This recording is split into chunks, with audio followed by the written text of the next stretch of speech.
dealing with unhappy clients would have to be one of the hardest parts of being a coach. And if you've had a couple of sleepless nights because you've had some unhappy clients who aren't happy with their results, then like you're not alone. I've certainly been in that position. And I've recently come up with a bit of a framework, almost like a flow chart of how you can kind of go through this step by step when you do have a client who's just not happy with the results that they're seeing, okay? And especially if they are feeling quite overwhelmed, emotional and frustrated, which you can expect from them. Like if you put yourself in their position, they're paying for a coach. They might think they're putting so much effort into, their nutrition, their training, their lifestyle, but they're not seeing the results that they thought they would be getting, or the results that they think they're working so hard for, that they've made some significant changes and sacrifices for.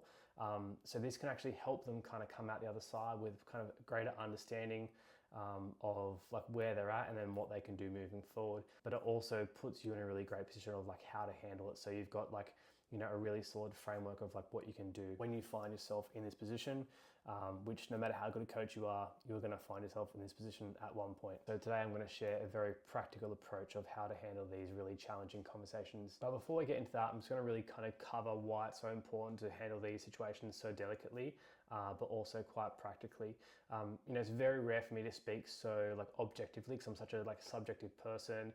I speak a lot about trying to measure progress subjectively, but in this situation, a client is very upset about their objective results. So we need to look at it quite objectively as well, right? To try and help them kind of understand what's going on and what they can do moving forward. I also just want to briefly touch on like the consequences of handling this pretty poorly, and why it's so important to do it so well, okay? Especially when it's such a very delicate situation. I'm also going to help you do this without saying to them, trust the process. And the reason I'm so against saying things like you've just got to trust the process is that you're not listening to the client's concerns, right? You're expecting them to have blind faith in a process that to them, it isn't working at the moment, okay? Whether it is or it isn't, to them at the moment, it feels like it isn't working. So just saying trust the process is dismissing how they are feeling, okay? You're not listening to them. And if they don't feel heard and listened to, that is going to affect the coach and client relationship.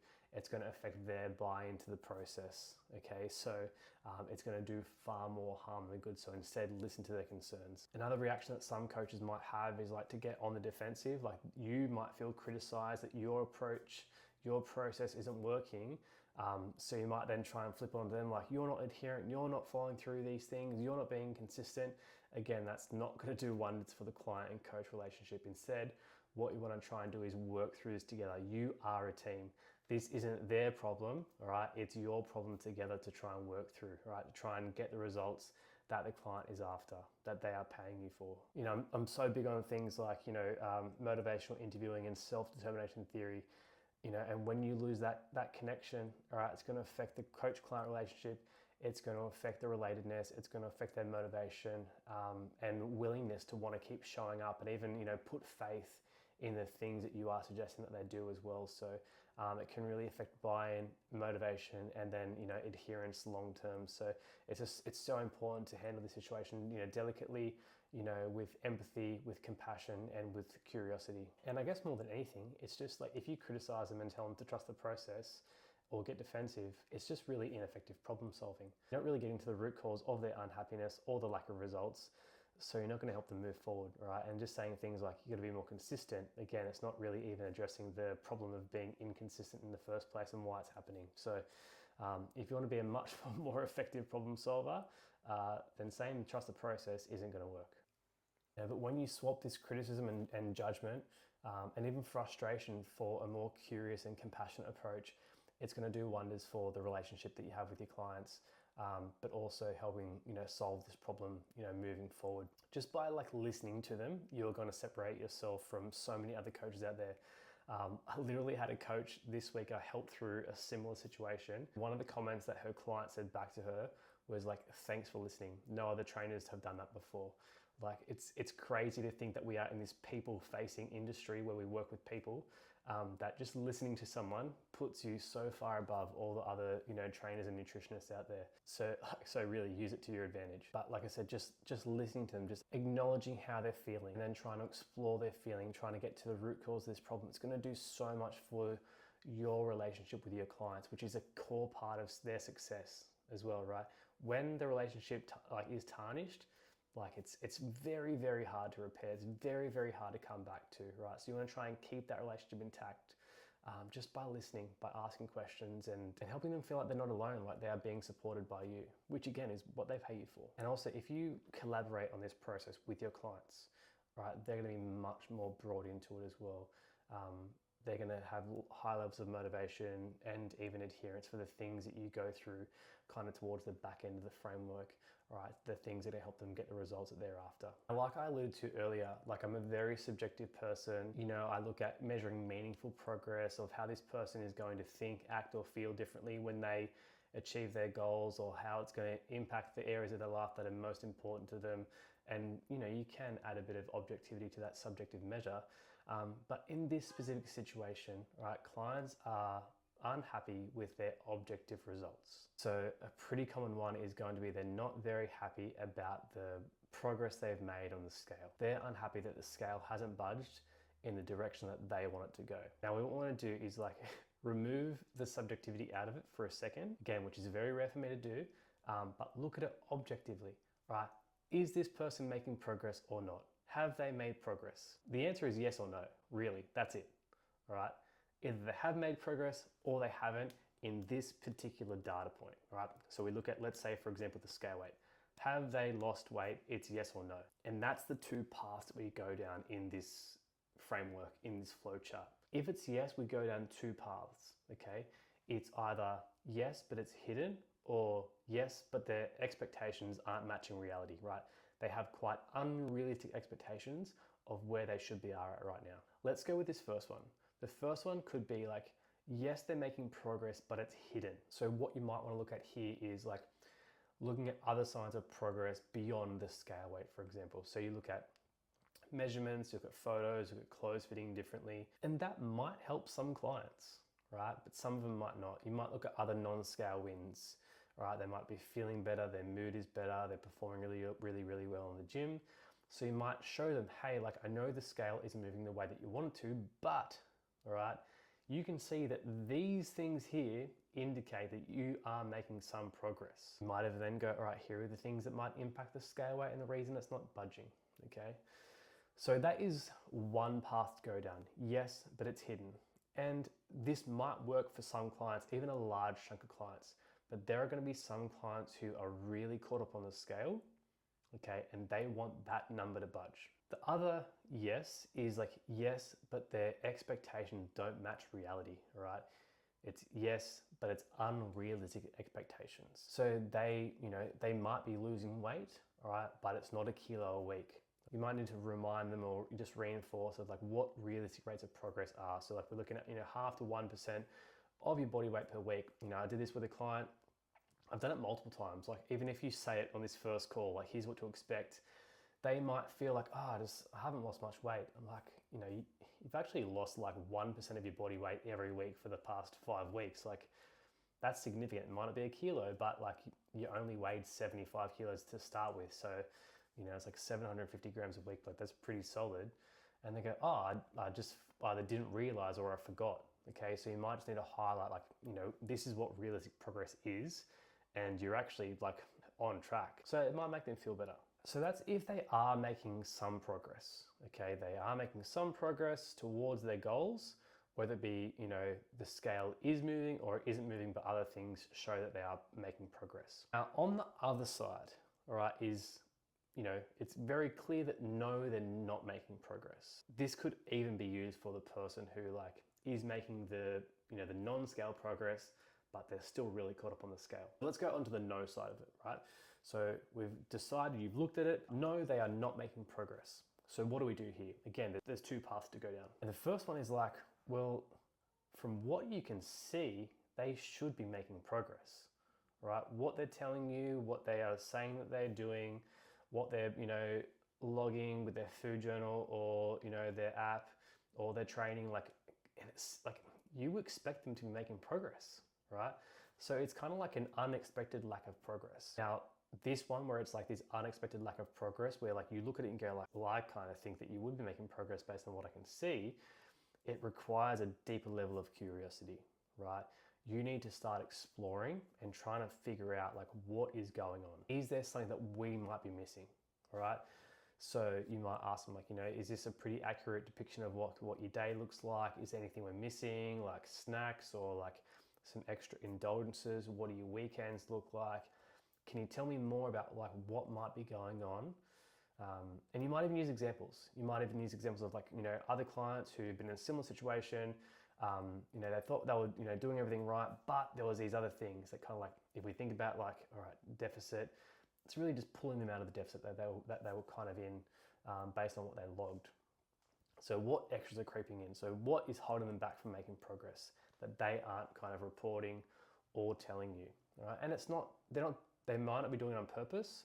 They might have just forgotten or didn't realize it was meant to go in. It might be like, I've had like 3, full fat coffees a day, all right? Or, I don't log alcohol. Like we don't know, like some people don't know what they don't know. There could be other things like, poor sleep. Could be like poor coping strategy when they're stressed, grazing, just other things that affect adherence.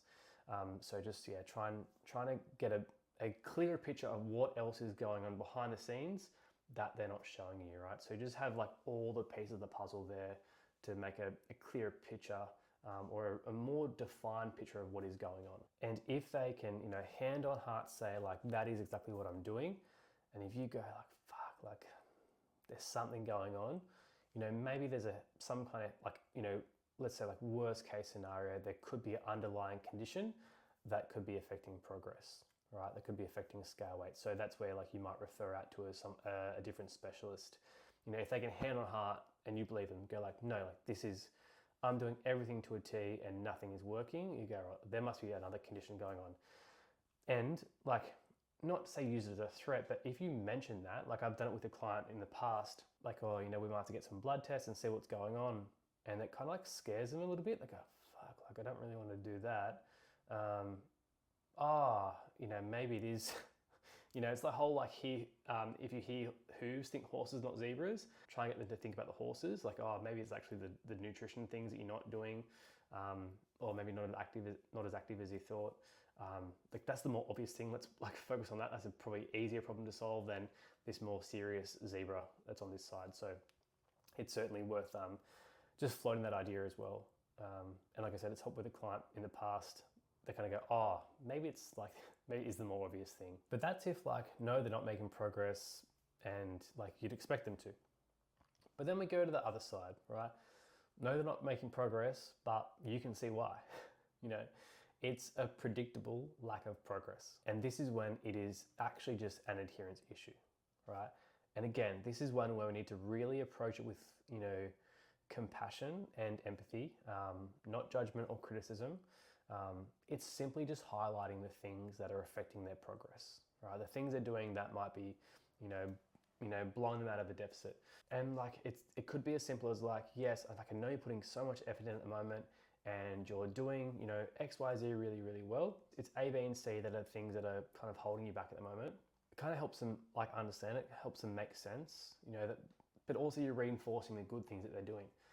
But then we can go, all right, cool. Now we've got a problem that we do need to solve if you want to get results. And you present these options to them. You might say, all right, cool. Yes, you're doing like your main meals really, really well. And you're on par with your indulgences during the week. But at the moment, it's the snacking at work.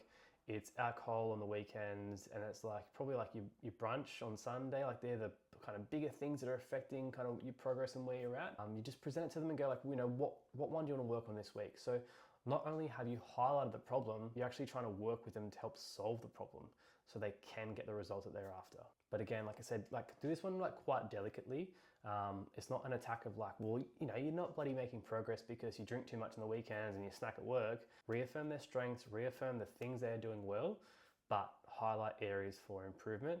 So there we go. There's 4 parts, right? So it's like, are they making progress? Well, yes, but it's hidden progress. Highlight the non-obvious wins and see if that helps put their mind at ease. It might for some, but it might not for others. And the other yes column is like, yes, but they just had unrealistic expectations, right? So just try and bring them back into what is like quite realistic and see if that helps. And then we go to the no side. It's very clear they're not making progress. Well, it's either unexpected, so you think, oh, based on what I can see, I thought you would be making progress. That's when you just need to do a bit more exploration and see what's really going on. What either aren't they reporting, what aren't they telling you, or what are you guys both missing together? Or even you might even need to adapt your approach. That's one I didn't mention as well. And then the other one is no, they're not making progress, but that's understandable from your point of view. It's pretty predictable. These things are quite obvious. They need to address those. So it gives you an action plan that you can work on together, problems that you can solve together as well. To sum everything up, how you handle this situation is really, really important. You are going to get it at some point in your career, and it's not a judgment on your coaching either. Probably how you deal with it could be, but it's there's nothing wrong with you as a coach if you experience this. But make sure you deal with it in a very compassionate, empathetic, and curious way, so that your client feels like you're with them, you're working with them, you're understanding them, you're listening to them, and you're helping them move forward, rather than, getting defensive or criticizing them or shifting the blame to them. Okay, so, and just please don't say trust the process. That's my real bugbear of 2025. Coaches are saying trust the process, especially when the process isn't working for the client at the moment. But if I can actually give one piece of advice before even going through this flowchart, which I do think is really, really helpful, it is pausing. All right, it's not reacting. All right, pause, take a moment, collect yourself. All right, try and swap your frustration for curiosity. Why do they feel this way? What's going on? And then how can we move through this challenging moment for the client? How can I support them and move through it with them, rather than feeling like it's a personal attack on me and my coaching? And that is going to put you in a better position to follow the framework and then come out the other side in a more positive way. And I probably should say, if you enjoyed this, feel free to like and subscribe. Leave some comments below, especially if you have any other challenging coaching situations with clients that you would like some guidance on. Put it in the comments below, and I'll make a video on it. Peace.